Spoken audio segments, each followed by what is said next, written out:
TPS Chauhan जी, राजस्थान के उपाध्यक्ष आदरणीय रघुवीर सिंह बारठ जी, चित्तौड़ मंडल के 4 जिलों के संयुक्त महासचिव आदरणीय महामंत्री आदरणीय हीरालाल विजयवर्गीय जी, चौधरी महिपाल जी, हमारे राष्ट्रीय सचिव आदरणीय बहुगुणा जी, हमारे राष्ट्रीय कोषाध्यक्ष आदरणीय नारखेड़े साहब, हमारे महिला विंग की organising secretary, national organising secretary आदरणीय सरिताताई नारखेड़े और सभी मेरे बड़े भाइयों बहनों माताओं, आज राजस्थान से आप लोग बड़ी संख्या में आए हैं। बारिश का मौसम होने के बावजूद, भयंकर ठंड होने के बावजूद आप लोग इस उम्र में यहाँ तक चल के आए, ये बहुत बड़ी बात है। ये दिखाता है कि आपका जज्बा क्या है। आप सब जो लोग हैं, आप प्रतिनिधि के स्वरूप में यहाँ पे आए हैं। आप में से, आप जैसे कई लोग यहाँ आना भी चाहते होंगे, लेकिन उनकी तबीयत, उनके पास होने वाला पैसा, आरोग्य, इन सब चीजों से देखकर तो यहाँ पर नहीं आ पाए, लेकिन आप उनके प्रतिनिधि बनकर यहाँ पर आए हैं और आप में से एक एक आदमी 1000 लोगों के जज्बात यहाँ पर पहुंचाने आए हैं, ये मैं जानता हूँ। इसलिए आप सभी लोगों का मैं तहे दिल से धन्यवाद करता हूँ। आप जानते हैं कि हमने 8 साल से संघर्ष शुरू किया है। आप लोगों ने जिंदगी भर अपने जेब से पैसे भरे हैं और इतने पैसे भरे हैं कि उसका मूल्यांकन आज अगर किया जाए तो आपका हर एक का सरकार के पास कम से कम 20 लाख रुपया है। 20 लाख रुपए के एवज में जो जमा किया हुआ 20 लाख आपको वापस कभी नहीं मिलेगा, और जो 20 लाख है उसका ब्याज भी नहीं मिलेगा। आपको ब्याज के नाम पे, पेंशन के नाम पे केवल और केवल 1171 रुपया पूरे हिंदुस्तान में एवरेज पेंशन मिलती है। तो हमें तो ये सरकार ने, ये व्यवस्था ने, ये क्रूर व्यवस्था ने हमें पूरी तरह से लूट लिया है। हमारे बुढ़ापे की लाठी हमसे छीनी है और हमारा हक जो पूरी जिंदगी ताहयात हम अपना पैसा जमा करते रहे और उसके बाद जब हमारी लेने की बारी आई, जब हमें सहारा चाहिए तो हमें बेसहारा कर दिया है। आज हमें अपने छोटे से पैसे के लिए, चाहे मेरा बेटा डॉक्टर हो, इंजीनियर हो, बड़ा हो, उसके सामने हाथ फैलाना पड़ रहा है। ये देने वाला हाथ जब लेने के लिए फैलता है तो बहुत बुरा लगता है, और ये हालत हम पर इस व्यवस्था ने लाई है। इसलिए इस व्यवस्था पे हम लानत भेजते हैं और ये व्यवस्था को बदलने के लिए आज भारत का बुजुर्ग इकट्ठा हुआ है। आज राजस्थान से आप जो लोग आए हैं, मैं जानता हूं कितने कष्ट उठाकर आप यहाँ पर आए।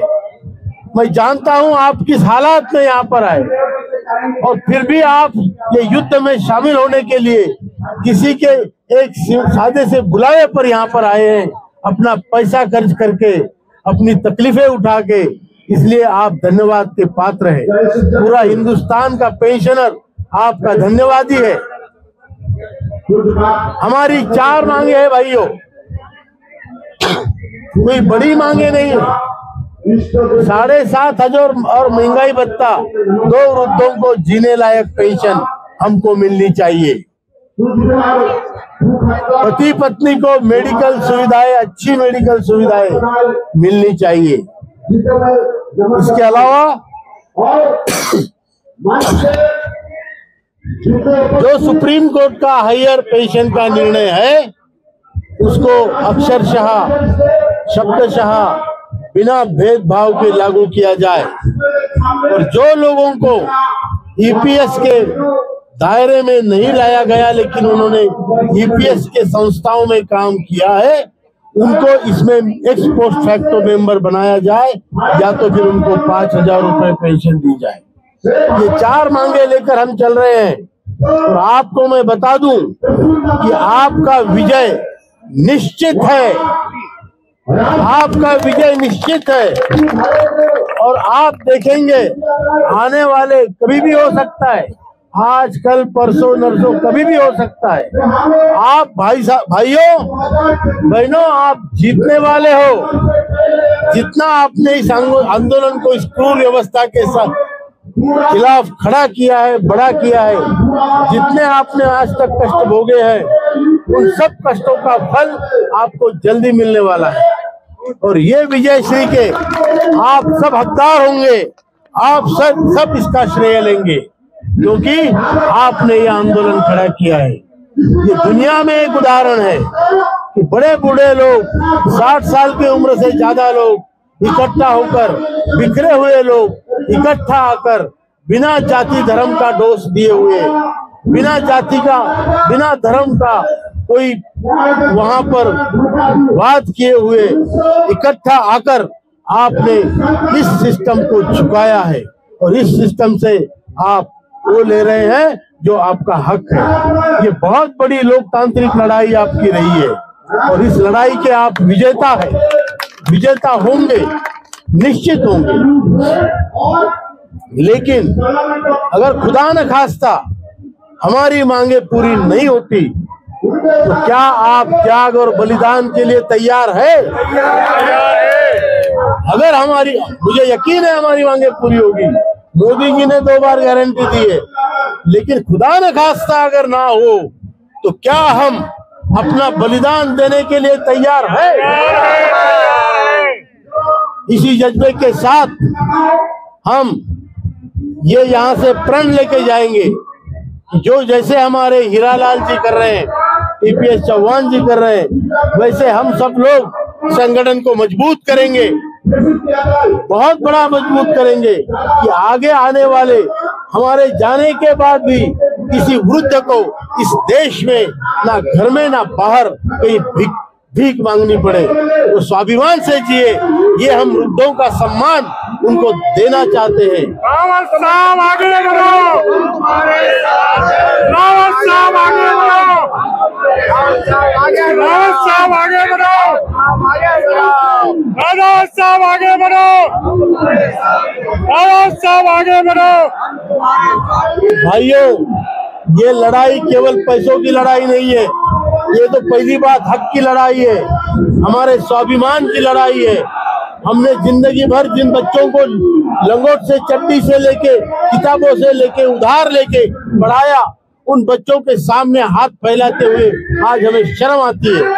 और हमें एक बार हमने बच्चे को पूछा तो एक बार पैसा देगा, दूसरी बार पूछा मुझे मीटिंग में जाना है 500 रुपए चाहिए, तो उसकी बीवी उसको बुला लेती है। पहले जब हम काम करने वाले थे, सैलरी घर में लाते थे, तो पहली रोटी हम खाते थे, पहली रोटी खाते थे, उस पर घी तेल पड़ता था।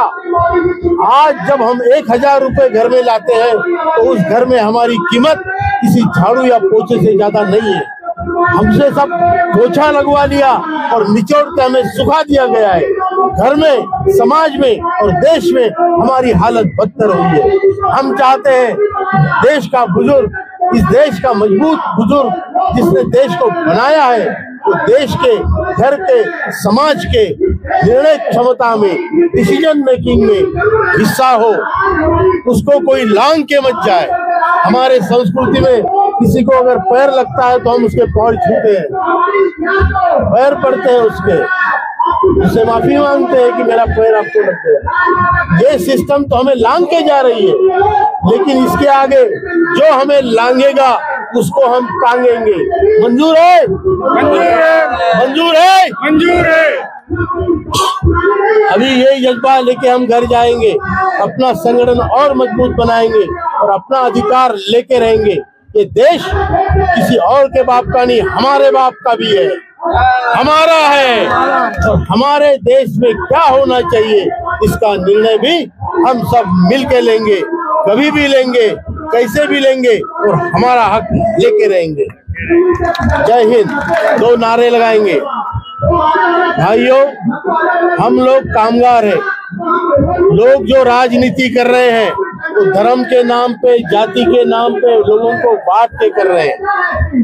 हमारा जो संगठन है उसमें ना धर्म है ना जात है, इसमें ये कर्म का रिश्ता है। ये कामगारों का रिश्ता कर्म का रिश्ता है और इसलिए हम एक नारा लगाएंगे, हम सब एक हैं। हम सब, हम सब। दूसरी बात, जो ज्येष्ठ भारत श्रेष्ठ भारत, हमारा भारत देश दुनिया में ज्येष्ठ है, दुनिया में श्रेष्ठ है और उस देश के हम ज्येष्ठ नागरिक, हम भी श्रेष्ठ है। ये नारा हम अपने देश के लिए और अपने खुद के लिए लगाएंगे। ज्येष्ठ भारत श्रेष्ठ भारत, ज्येष्ठ भारत, ज्येष्ठ भारत, ज्येष्ठ भारत। जय हिंद।